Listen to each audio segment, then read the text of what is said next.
우리가 어제 살펴본 여호와의 절기, 즉 안식일, 유월절, 무교절, 초실절, 칠칠절, 초막절을 통해서 여호와의 절기를 지키는 것이 주님 안에서 절기를 지키는 것이 어떤 번거로움이나 또 우리를 구속하는 것이 아니라 오히려 참 자유와 평안을 누릴 수 있음을 깨닫게 됩니다. 여러분, 안식일을 어떻게 생각하십니까? 이 안식일이라고 하는 것이 주어진 그 상황적 배경, 시대적 배경을 잠깐 보아야 합니다. 지금 이스라엘 백성들은 지금까지 애굽에서 노예로 살았습니다. 애굽 땅에서, 남의 땅에서 노예로 살았다는 것은 하루도 그들에게 쉴 틈이 없었다는 거지요. 365일 아침부터 저녁까지 온종일 수고하고 노동해야만 겨우 입에 풀칠할 수 있는, 하루도 쉴 수 없는 그들의 삶. 그러나 그들도 사람이기 때문에 무엇인가를 소유하기를 원했고 무엇인가를 가지고 쌓아놓아야 안심할 수 있는 사람들입니다. 그들에게 하루도 쉬지 못하고 그렇게 살아왔던 그들에게 아니야, 하나님께서 에덴 동산에서 사람 만드시고 에덴 동산에서 마음껏 하나님과 교제하는 그것, 거룩하게 하신 것, 하나님께서 모든 것을 주셨다라고 하는 선언이 바로 안식일입니다. 인간이 내가 무엇인가를 해서 무엇인가를 소유하는 것이라고 생각하고 있던 이스라엘 백성들에게 아니야, 모든 것은 하나님께서 주시는 거야 라고 하는 것, 하나님이 주시는 선물을 받는 쪽에 인간이 자리하도록 차지하게 하는 것, 그것이 바로 안식일입니다. 순수하게 받아들이는 것, 안식일입니다.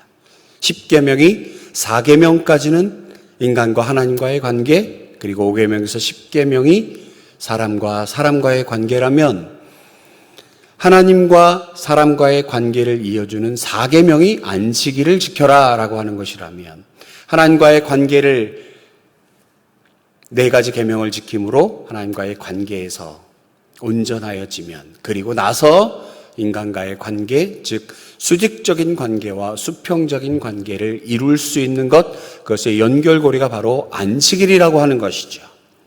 대단히 중요한 안식일, 이것은 하나님께서 모든 것을 우리에게 선물로 주셨다라고 하는 선언입니다.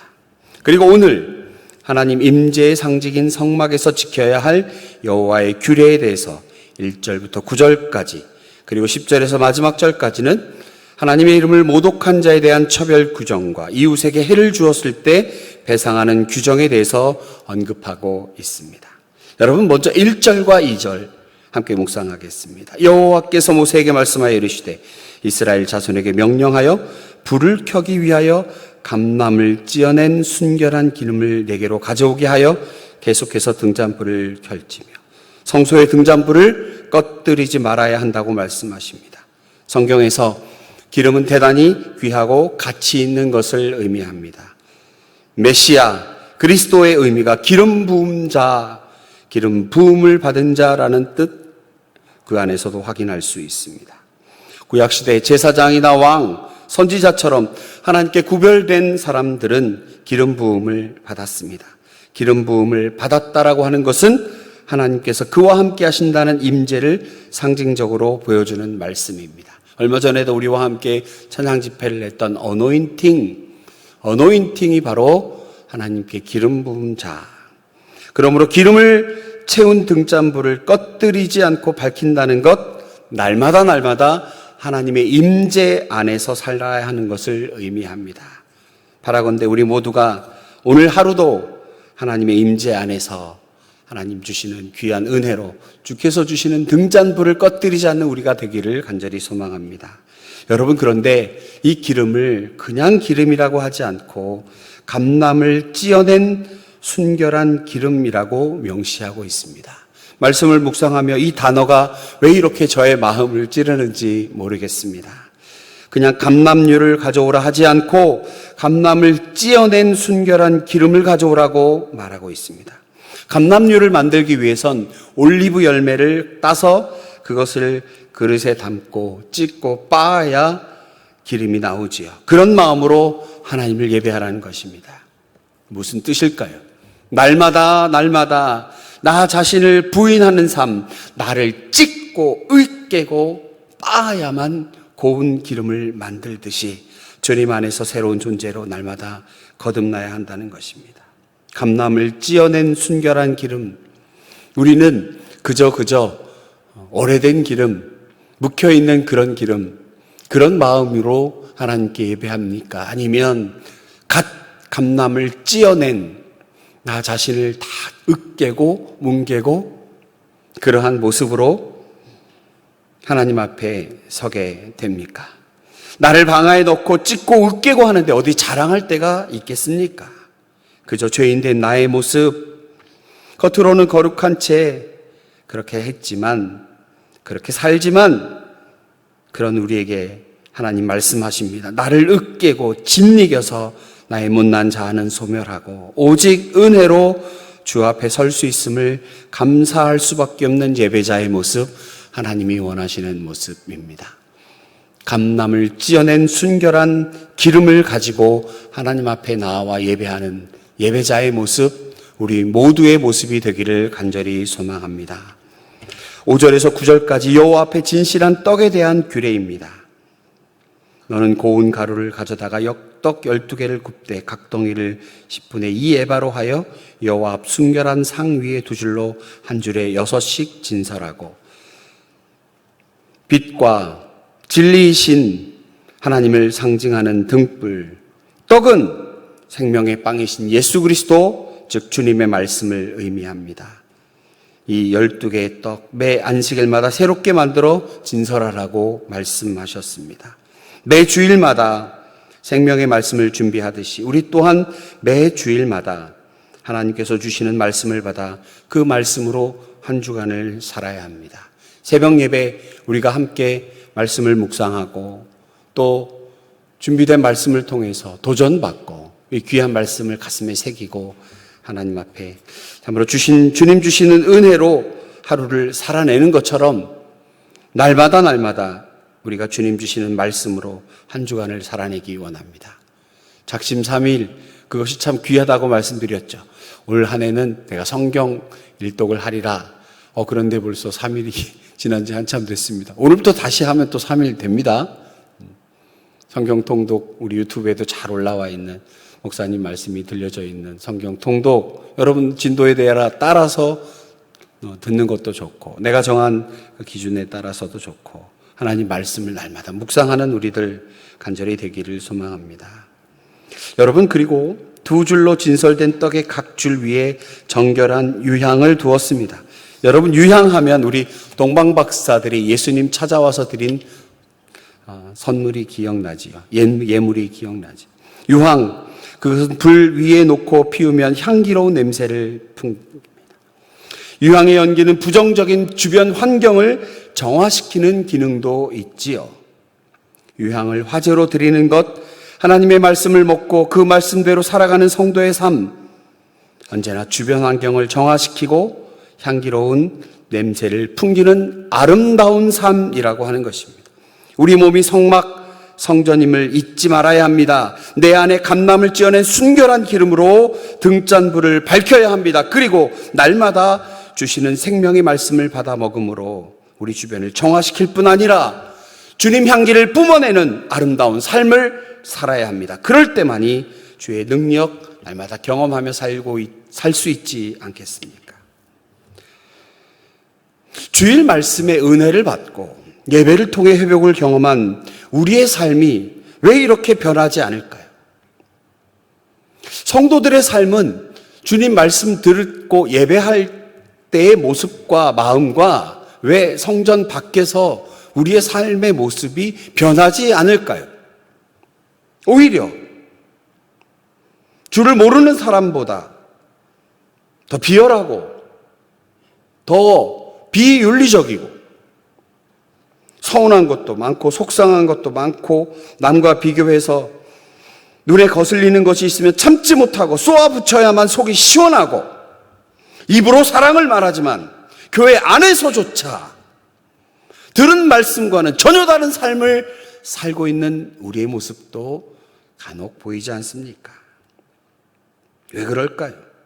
말씀을 듣고 예배하고 성도의 모습처럼 살아야겠다라고, 살아야 한다라고 교훈받는데 우리의 삶은 왜 변하지 않을까요?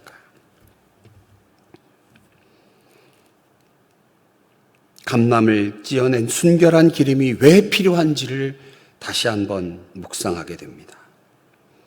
하나님 주시는 귀한 은혜로 우리의 삶 가운데 밝게 빛이 비추어져야 하는 것도 깨닫게 됩니다. 우리의 삶이 어두우니까, 누가 보지 않기 때문에 나의 삶이 그렇게 엉망이 되고 말씀과 다르게 되고, 나의 주님께서 주시는 날마다 새로운 말씀을 그저 호주머니에 넣어놓고 나의 삶과는 무관하게 사는 것, 그리고 어디서든지 향기조차 낼 수 없는 우리의 삶. 그래서 하나님은 오늘 우리에게 말씀하십니다. 옛날 옛적 고리타분한 제사의 이야기를 하는 것이 아니라 이 시대를 사는 우리에게 주신 말씀을 가지고 우리가 순결한 기름으로 등잔불을 밝히고 날마다 주시는 생명의 말씀으로 향기를 뿜어내는, 예수 향기를 뿜어내는 우리 모두가 되기를 간절히 소망합니다. 10절에서 23절까지 여호와의 이름을 모독한 자에 대한 처벌 규정과 이웃에게 해를 주었을 때 배상하는 규정에 대해서 언급하게 됩니다. 본문에 기록된 말씀을 문자적으로만 이해하면 하나님의 참 뜻을 오해할 수도 있겠습니다. 16절에 보면 여호와의 이름을 모독하면 그를 반드시 죽일지니 온 회중이 돌로 그를 칠 것이라. 거류민이든지 본토인이든지 여호와의 이름을 모독하면 그를 죽일지니라. 20절에 보면 상처에는 상처로, 눈에는 눈으로, 이에는 이로 갚을지라. 남에게 상해를 입힌 그대로 그에게 할 것이며, 이 말씀을 문자 그대로 이해하고 행동한다면 오늘 우리 사회는 큰 혼란이 야기되겠지요. 복수가 더해지고 과격한 테러리스트들의 모습 우리 삶 가운데 넘쳐나겠지요. 그렇다면 이 구약의 말씀, 레위기의 말씀을 예수님께서는 어떻게 이해하셨습니까? 예수님은 여호와의 이름을 모독했다라는 그 죄목으로 십자가형을 선고받고 돌아가셨습니다. 당시 종교 지도자, 대제사장, 서기관, 바리새인, 사두개인 같은 기득권 세력들이 예수님을 신석 모독죄로 고발했습니다. 이처럼 하나님의 말씀을 문자적으로만 이해하고 잘못 사용했을 때 하나님의 말씀으로 하나님의 아들을 죽이는 큰 죄악을 범할 수 있음을 잊지 말아야 합니다. 이웃에게 상해를 입었을 때 그가 행한 대로 그에게 행하라 라고 하는 레위기 말씀에 대하여 주님께서 마태복음 5장 38절에서 이렇게 말씀하셨습니다. 또 눈은 눈으로 이는 이로 갚으라 하였다는 것을 너희가 들었으나 나는 너희에게 이르노니 악한 자를 대적하지 말라. 누구든지 내 오른편 뺨을 치거든 왼편도 돌려대며 5장 43절 또 내 이웃을 사랑하고 내 원수를 미워하라 하였다는 것을 너희가 들었으나 나는 너희에게 이르노니 너희 원수를 사랑하며 너희를 박대하는 자를 위하여 기도하라. 오늘 본문인 레위기 24장에서 여호와의 이름을 모독하는 자를 죽이라 하였고 원수를 대할 때 눈은 눈으로 이에는 이로 갚으라 하셨습니다. 그러나 주님은 오히려 사랑하라고 말씀하십니다. 그 이유가 무엇입니까? 마태복음 5장 48절에 있는 하늘에 계신 너희 아버지의 온전하심과 같이 너희도 온전해야 하기 때문입니다. 주님께서 우리들에게 원하시는 삶은 온전함입니다. 반쪽짜리 신앙이 아니라 온전한 신앙이지요. 이 말씀을 드릴까 말까 계속 어제부터 고민했는데 주님 주시는 감동으로 말씀을 드리겠습니다. 주일날 아름답게 예배하는 모습들 가운데 성도들 간에 어려운 불편한 마음이 지난주에 있었습니다. 누구나 함께 했으면 좋겠는데 식당 봉사 때문에 너무 어려운 마음을 갖고 있는 분들이 계셨습니다. 나는 이렇게 수고하는데 누구는 들여다보지도 않고 밥만 쏙 먹고 빠져나가고 그것 때문에 하루 종일 불편하고 조금 더 함께 내가 좀 수고하고 좀 바쁜 일이 있더라도 내가 맡은 이 시간에는 좀 수고해주면 좋겠고, 또 사정을 들어보면 다 이유가 있고, 그러면 서로 위로해주고, 식당에 봉사자가 모자르면 내가 좀 나가서 좀 해야 되겠다 라는 그런 모습들이 우리 삶 가운데 있어야 할 텐데, 그런 작은 일들 때문에 사람을 미워하고 어떤 사람이 눈에 밟히고 그리고 입으로 그게 튀어나가고, 그런 모습들이 우리 삶 가운데 있어서는 안 되겠습니다. 우리 삶이 어떠합니까? 예수 믿는 거 다 아는데 참지 못하고 쏘아붙여야만 하고 이해하지 못하고, 오늘 주시는 말씀을 통해서 이해는 1억 아프니 그런 것이 아니고, 하나님께서 우리에게 주시는 귀한 은혜는 사랑하라 라고 하는 것입니다. 하나님은 악인이나 선인이나 동일한 해를 비추시고 동일한 비를 내려주신다 하셨습니다. 우리는 착한 사람에게만 해를 비추고 비 내려주기를 원하지요. 그것은 반쪽짜리입니다. 선만 담고 악은 버리는 신앙이 아니라 선과 악을 모두 받아들이는 온전한 신앙인이 되기를 바라십니다. 주님께서 율법 폐하러 오신 게 아니라 온전케 하기 위하여 오셨다고 합니다. 문자의 영매인 반쪽짜리 신앙에서 온전한 신앙으로 나아가야 합니다. 왜 이 말씀을 드러내며 이해는 이로 눈에는 눈으로 갚으라 하셨다는 하나님의 말씀은 온전하지 못한 하나님의 예수께서 오셔서 온전하게 이루신 율법의 말씀입니다. 원수를 사랑하라. 그런데 아까도 말씀드린 것처럼 이렇게 할 수 있는 힘이 되는 것이 바로 안식일을 기억하여 지키는 것입니다. 주께서 주시는 것, 모든 것이 하나님의 선물임을 인정하고 하나님 앞에 그날을 지켜 거룩하게 예배하고 예배할 때에 이웃을 사랑하고 돌보게 되는 것입니다. 바라건대 우리 모두가 주께서 주시는 말씀 가운데 감람류를 찌어낸 기름을 드리는 마음처럼 날마다 나를 찌어내고 주께서 주시는 말씀으로 내 주변과 내 삶을 환하게 비추고 그 가운데 예수 향기를 드러내며 주님 주신 은혜로 이웃을 사랑하고 내가 분명한 것은 남이 나보다 낫다라는 것을 인정하고 우리 삶 가운데, 우리 성도들 가운데, 우리 모든 나를 둘러싼 모든 이들에게 예수 향기를 드러내며 예수의 향기를 전하는 오늘 하루가 되기를 간절히 소망합니다. 기도하시는 여러분, 또 온라인으로 참여하시는 모든 분들 바라건대 예수 향기 드러내야 합니다. 예수님 십자가 사랑이야말로 이 모든 것을 우리에게 극명하게 보여주시는 것 아니겠습니까? 오늘 우리 모두 하루가 하나님 앞에 온전하게 예배하는 삶으로 드리는 예배, 그리고 이웃을 사랑하고 하나님을 사랑하는 그 일 가운데 하나님 주시는 귀한 은혜가 오늘 하루도 넘쳐나기를 간절히 축원합니다. 하나님 아버지, 귀한 말씀 가운데 도전받게 하시고 결단하고 결심할 수 있는 귀한 시간 주셔서 감사합니다. 하나님, 우리의 못난 모습 십자가에 메어놓고 온전히 하나님만 바라며 하나님 앞에 나와 예배하고 주님 주신 말씀 붙들고 하루를 살아낼 수 있는 우리 모두가 될 수 있도록 인도해 주시옵소서. 서로를 사랑하고 아끼며 하나님 앞에 부족한 모습들을 내어놓고 함께 기도하는 우리 귀한 강성교회, 또 우리 온 성도님들 다 될 수 있도록 하나님 축복하여 주시옵소서. 주님, 귀한 말씀 가운데 하나님의 놀라운 은혜를 깨닫고 순종하는 우리 모두가 될 수 있도록 함께하여 주시옵소서. 예수님 거룩하신 이름으로 기도하옵나이다. 아멘. 하늘에 계신